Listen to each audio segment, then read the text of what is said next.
Hi, welcome to this class. So today we're going to be painting this lovely little watering can with flowers in it. So it's done in a line and wash style, which is something we haven't done together before. So most of the watering can is done wet in wet as well, which is a lovely technique to practice. So let's get painting. Okay, right, let's get going. We're going to start with the body of the watering can first, and to make a nice kind of grey tone we're going to use the Ultramarine, so that's this one. These are Winsor and Cotman. All the products I'll use today will be in the description in the video. There's a nice bit of Ultramarine, clean my brush, and then into the burnt sienna. And these two colours, when you merge them together, they give a very dull tone, a very kind of, yeah, it's like a warm grey, which is ideal for what we want right now. So I'm going to pick up some of that and make a really washy, pale version, because I just want to get the first layer down. So straight in. I'm not doing the lid section yet, I'm just going in just with the body of it.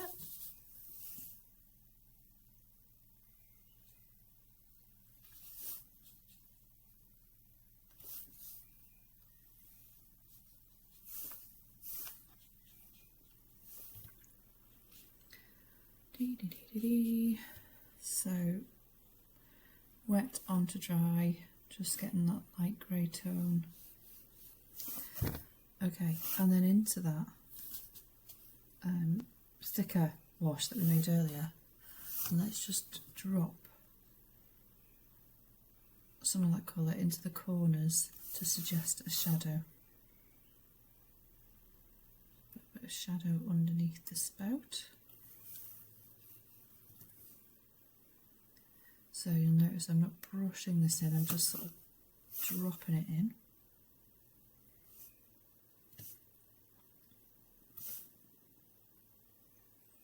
So doing this will help build up some dimension. And of course you get that lovely watercolour blur that happens.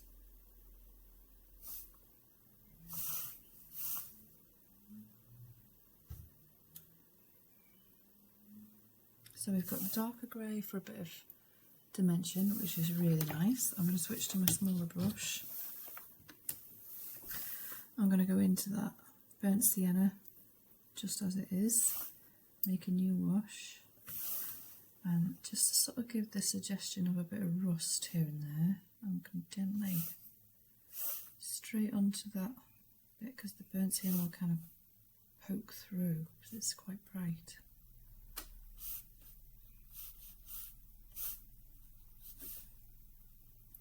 Pop a bit of that here and there to suggest the rust coming through.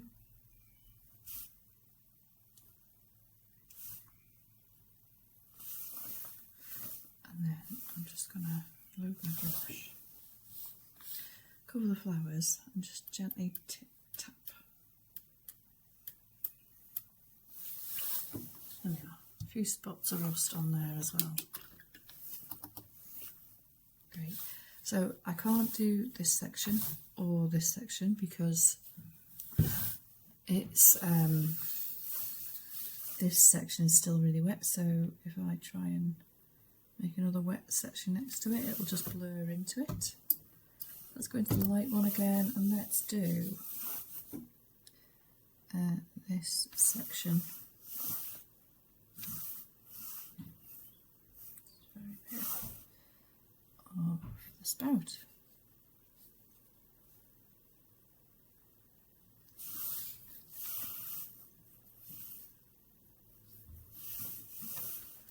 So it's nice and wet in there, so I'm just going to drop some of that deeper pigment. Let's amp this up a bit.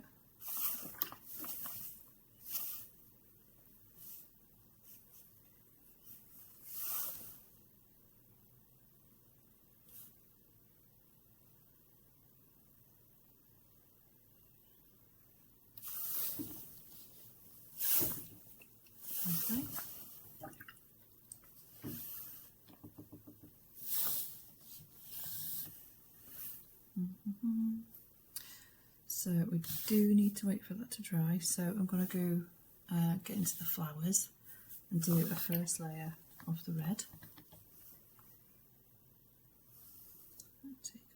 My paint is still wet, so this is going to be really intense, so I'm going to make a wash.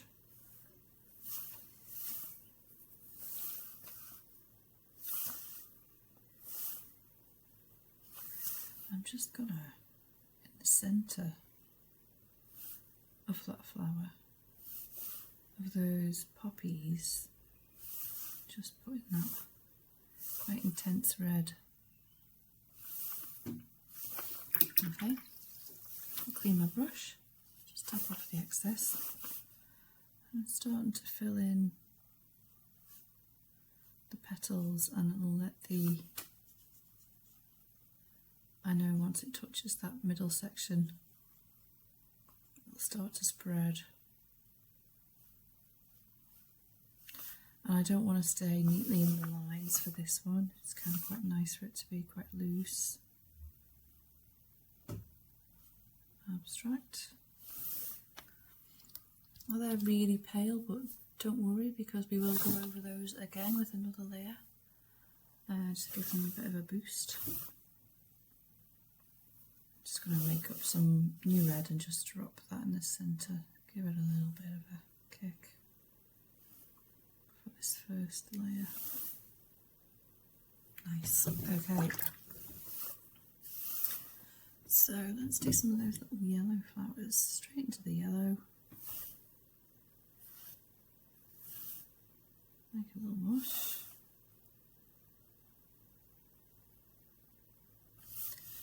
Again, I'm just kind of giving this sort of suggestion of the flower. I'm not particularly sticking into the lines or anything like that. Just nice and simple.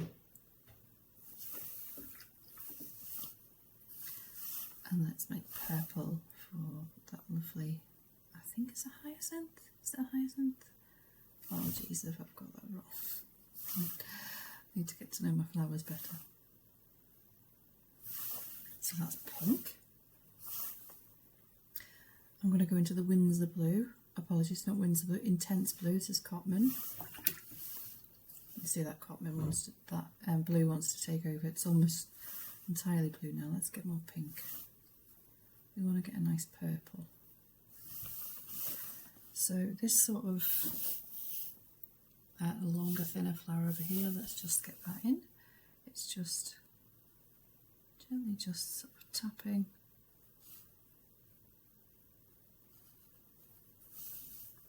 Some shapes onto there. And that'll dry lighter as well, so.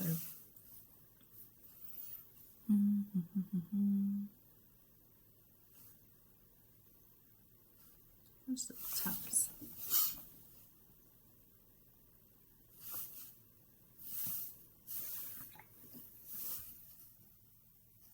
Okay, let's do some of the greens. So I'm going to go with, actually no, I'm going to go with a bit of indigo.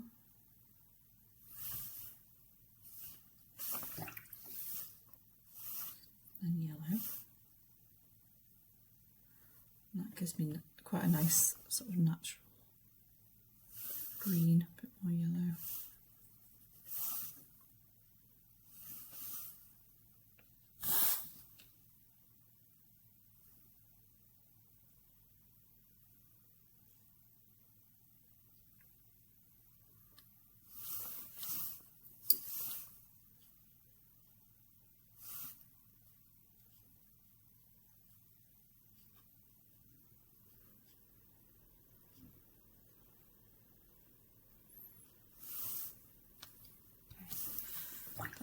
For our first layer. And how's this one come along? I think it's pretty much dry.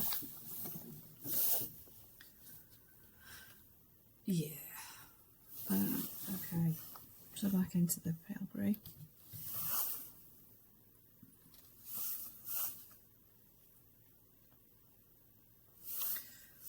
And then into the thicker wash to get a bit of dimension in there.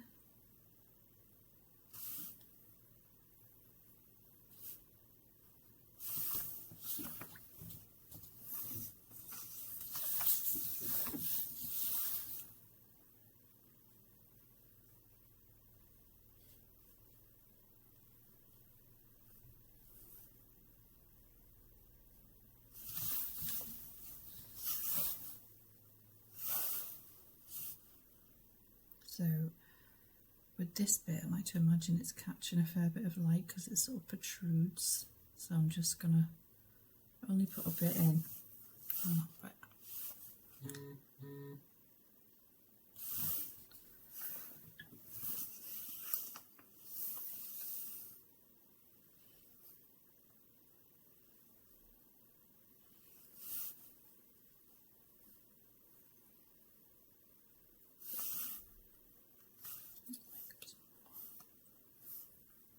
Remember, it's Ultramarine and Burnt Sienna.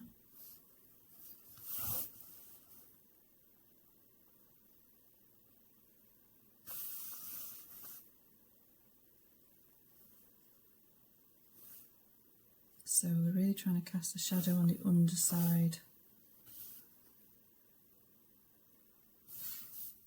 of the sort of tubular bit. Cast a slight shadow there, a bit of a shadow down the middle.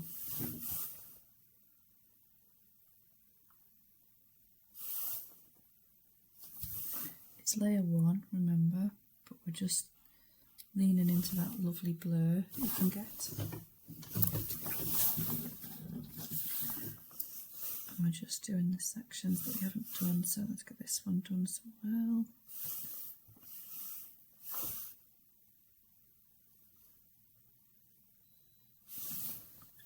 And then we need to add some rust, so just Burnt Sienna on its own. Let's imagine there's more rust around the edge here. A little bit where water might have eked out there. Definitely some rust on the little flower bit. Bit of rust here, perhaps.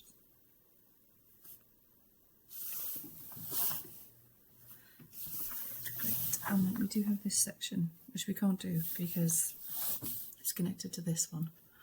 And we don't want them to blur into each other, but it's fine, we can come back to it later.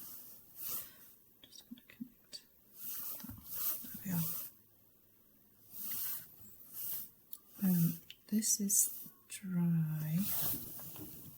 I'm going to move on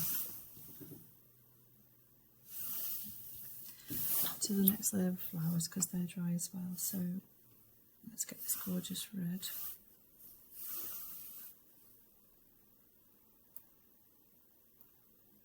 Go in the middle.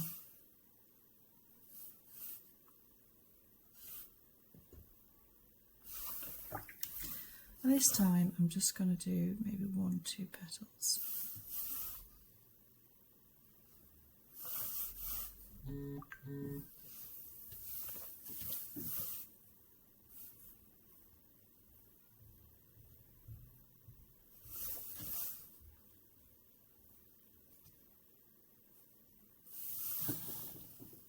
Okay, they're looking cute now. Let's do another layer on the purple, just give it a bit of a boost. Suggest some petals that are in shadow.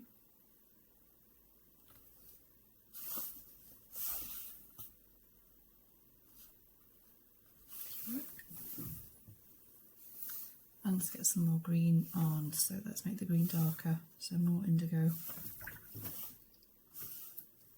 Yellow.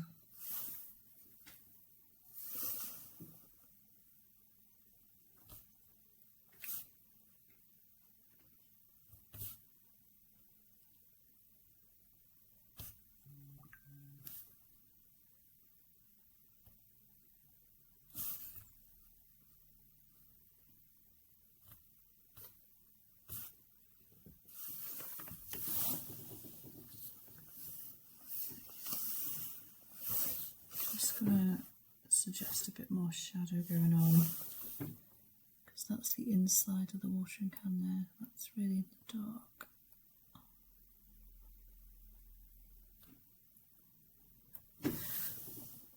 Ah, okay. So let's take that indigo.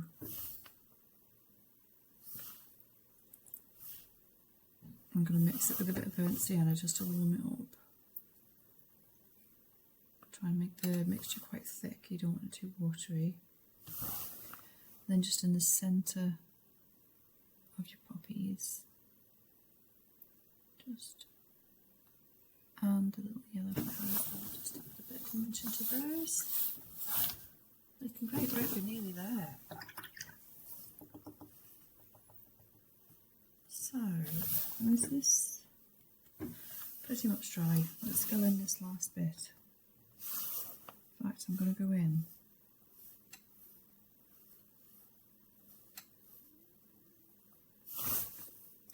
Just going to do a line at the top, line at the bottom, and a slightly thicker wash. Let me just water. Just going to fill in the middle and let it bleed in.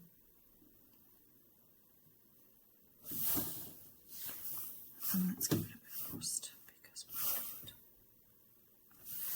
don't. Okay. Lovely, so I need to suggest this idea that these ridges in the middle are actual ridges. So let's do a really thin line in the middle to suggest a shadow. Let's do a shadow underneath that one.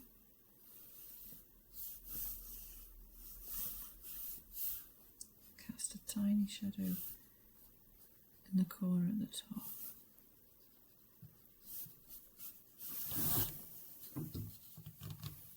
I'm just going to blend that out.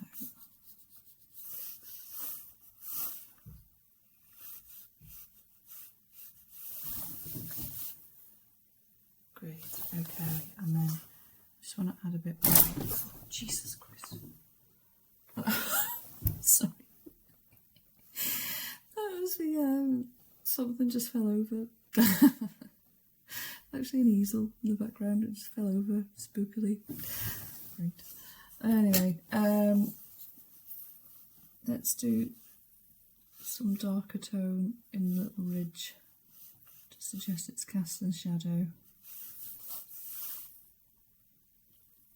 Let's put more shadow.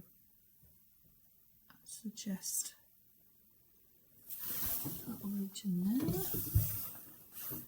Let's do a little ridge shadow up there. Lovely. Definitely one in there. And maybe the flowers are casting a bit of shadow on the metal. Great.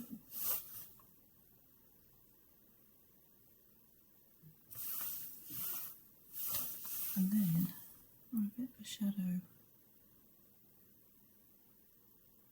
in here as well.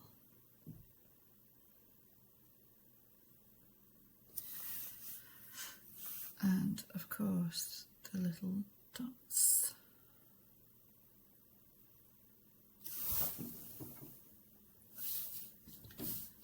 Right, now we just want to cast a kind of shadow underneath our watering can. So I'm going to take that lovely grey mixture again because it's just ideal for a shadow.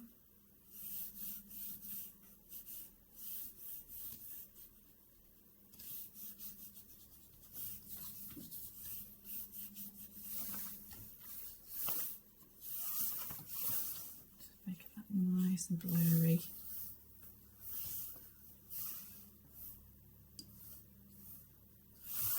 And a bit more pigmented, closer.